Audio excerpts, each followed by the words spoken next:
Hi everyone, in this presentation we'll be seeing about prompting. Prompting is nothing but a cue or an instruction that is given to a user before or during an activity to obtain a response. Different types of prompts can be used to motivate the user in general.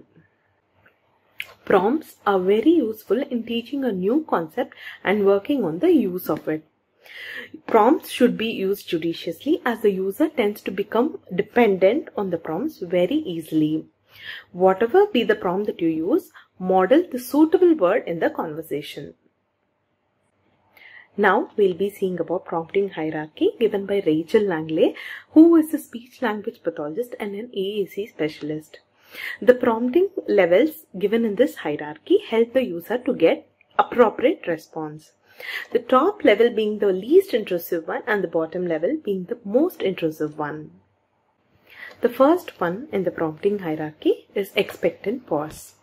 Have an expectant pause after modeling to indicate that the user is expected to respond.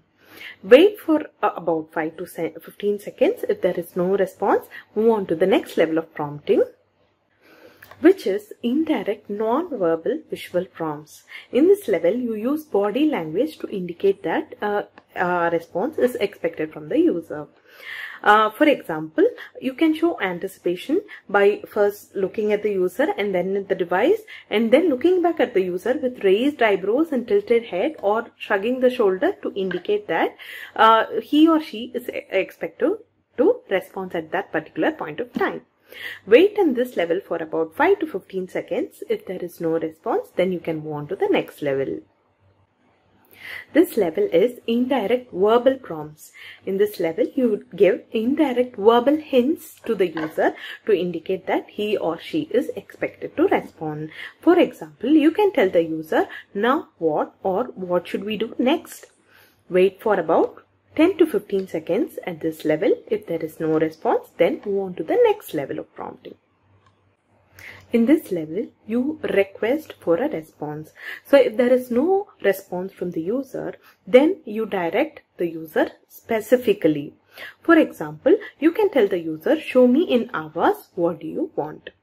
Wait for about 5 to 15 seconds for a response. If there is no response, then you can move on to the next level of prompting. Now we will see a video of how to elicit a response from the user. 8 wings, eat 6. We like to eat. What do they like to eat? Hot 9. Watermelon. Use your talker. They like to eat Watermelon. This level of prompting is using gestural cues. That is, you can use gestures to point to the symbol. For example, you can point to the go button and gesture the tapping action. Wait for a response for about 5 to 15 seconds. If there is no response, then you can move on to the next level. This level of prompting is partial verbal prompts. Here you can say what has to be done without telling the word that needs to be tapped. For example, to teach the word go, you can say, "Vroom vroom, we want the car to." Wait for about 5 to 15 seconds for the user to respond back. If there is no response, then you can move on to the next level of prompting, which is direct modeling. Now we'll see a video of how partial verbal prompts and gestural prompts work. They went swimming in not the beach, but the T. You were just at it.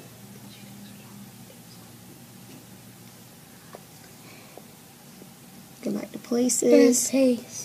Find places. It's not the beach, but the lake. That's right.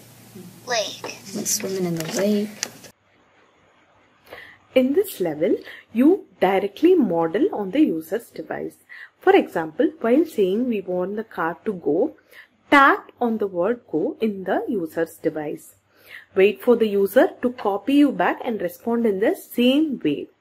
Wait for about 5 to 15 seconds. If there is no response, then you can move on to the last level of prompting, which is physical assistance. In this level of prompting, start with a partial physical prompt. That is, provide a gentle nudge on the elbow or on the shoulder to guide the user to complete the task or respond correctly. If there is no response using partial physical prompts, then move on to full physical prompts. Here, the trainer provides physical assistance to the user by holding the learner's hand from beneath. That is, the learner's hand will be on top and the trainer's hand will be under. By this way, you can guide the user to tap the particular word. For example, in our case, the word go. But recent research has shown not to use full physical prompting because it is difficult to fade away and the user tends to become easily dependent on full physical prompting.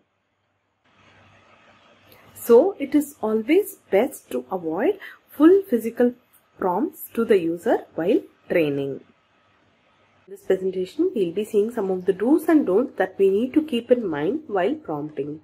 So the first thing is always pause for a response. That is, wait for the child to respond rather than try prompting them with various cues. The child requires time to process the question and then create an answer in their head and then produce an answer on the device in an expected manner. This pause time or wait time can vary from 5 to 15 seconds. If you don't use enough pause time, you may be denying opportunities for the child to respond. Besides, if you are rushing through prompts, then you might be providing more prompts than actually needed. Always make the pause meaningful. For example, when the child comes to you with a packet of chips, hand over the AAC device to the child and give an expectant look, which indicates that you are expecting a response from the child. If the user doesn't respond even after the pause time, then try various prompts in sequence as per the prompt hierarchy. Try to avoid physical prompts as much as possible. Though the prompting hierarchy has physical prompts as the last option, it is best recommended to avoid them. Fading prompts are the most important part of prompting. It makes the user independent, so it has to be done gradually but consistently. Regardless of the type of prompts that is being used, it is important to make sure that the user finally becomes independent of prompts. Do not prompt inappropriately. That is, either helping too soon or giving too much of prompts unnecessarily. So, overuse of prompts and failure to fade prompts leads to only prompt dependence. Avoid directing or instructing the user to do things. This will only hinder independent selection of icons. When the trainer dominates, this will only make the learner a passive spectator, which will only lead to poor use of communication tool. So if the user responds, then acknowledge the response and respond back immediately but appropriately. But if the user doesn't respond even after the wait time, then move through the prompts in the prompting hierarchy and wait for a response.